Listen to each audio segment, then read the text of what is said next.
Okay, I'm going to take you through the gallbladder exam. So in the emergency department, you may have a patient with abdominal pain. The question is, who are you going to do a gallbladder exam on?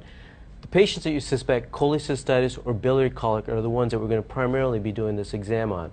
The exam setup is very straightforward. Let me take you through it. We have our M-Turbo system here. It's already powered up and on.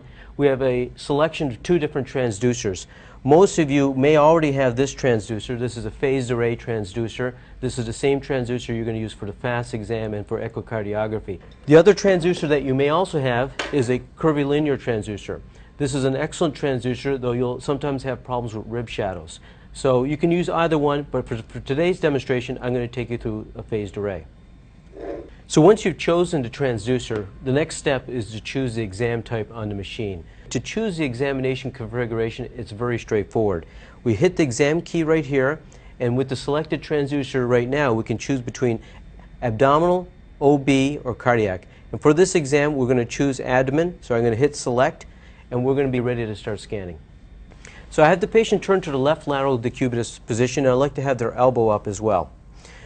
The next thing I do is I draw an imaginary line along the costal margin, and we have an imaginary perpendicular line along the line of the shoulder. So then I'm going to put my transducer right about in this area, and I should have a very nice long axis of the gallbladder.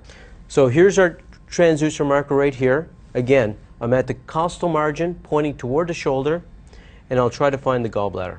So when you're scanning the right upper quadrant, sometimes you'll have to have the patient take a deep breath. And what will happen is the liver will be pushed down and the gallbladder will come easier into view. So that's a little trick that you can use to see organs in the upper quadrant that you may not be able to identify easily. And what we see here on the screen is what we term the exclamation sign. The exclamation sign is the long part of the gallbladder here and a dot. And that dot is the portal vein. They're together, that is a very important landmark. I'll be scanning through the entire gallbladder in a long axis fashion, and then I'll turn the transducer just a little bit to the right, and I'll start scanning up to down in a short axis plane. Things that you can do to optimize that image. First thing you can do is change your depth. So in this gentleman, I may decrease the depth just slightly to sort of bring the gallbladder better into mid-center field of view. The other things that I can do is adjust the gain slightly. So I can try playing with my gain slightly higher, and you can see the image gets brighter, or slightly lower. You want to optimize these settings so you have good contrast of the fluid-filled structure, which is the gallbladder in the center, and you can also notice any artifacts. So once you've identified the gallbladder and you're happy that you can see the gallbladder in a nice long view, you have to carefully look for signs of a gallstone.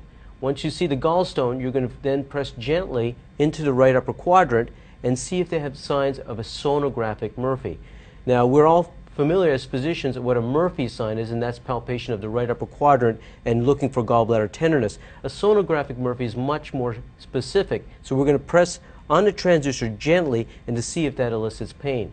The next things you're going to look for are signs of inflammation of the gallbladder, such as fluid around the gallbladder, that's being pericholecystic fluid, and also gallbladder wall thickening. So we're going to look particularly at the anterior wall of the gallbladder and see if this is enlarged. And anything above 4 millimeters or so would be a sign of gallbladder inflammation.